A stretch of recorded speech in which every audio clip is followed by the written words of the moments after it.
શંખ પ્રક્ષાલનનું હવે પછીનું આસન છે વીરભદ્રાસન.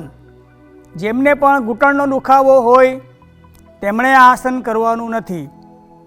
અને એની અંદર બંને પગ 4 ફૂટ પહોળા કરવાનું, જમણી બાજુ જમણો પંજો ફેરવવાનું, હાથ ઉપર લેવાનું, ચેસ્ટ પણ જમણી બાજુ સામે જોવાનું, બંને હાથ કાન સાથે ફિક્સ, અને શ્વાસ લેવાનું અને ઇન, આગળનો પગ 90 ડિગ્રી બેન્ડ કરવાનું છે.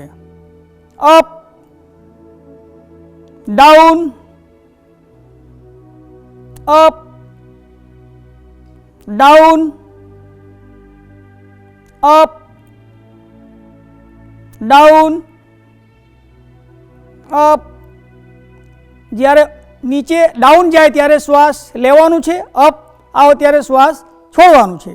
In out, in out, in out, relax. એ જ પ્રમાણે બીજી સાઈડ કરવાનું છે, સેમ રિપીટેશન.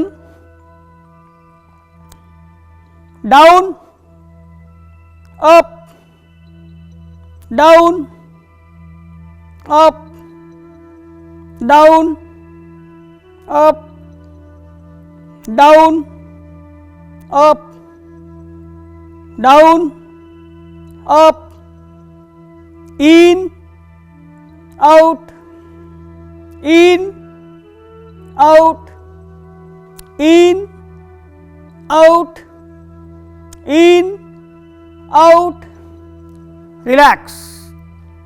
થોડી વાર આંખ બંધ રાખીને આરામ કરવાનો.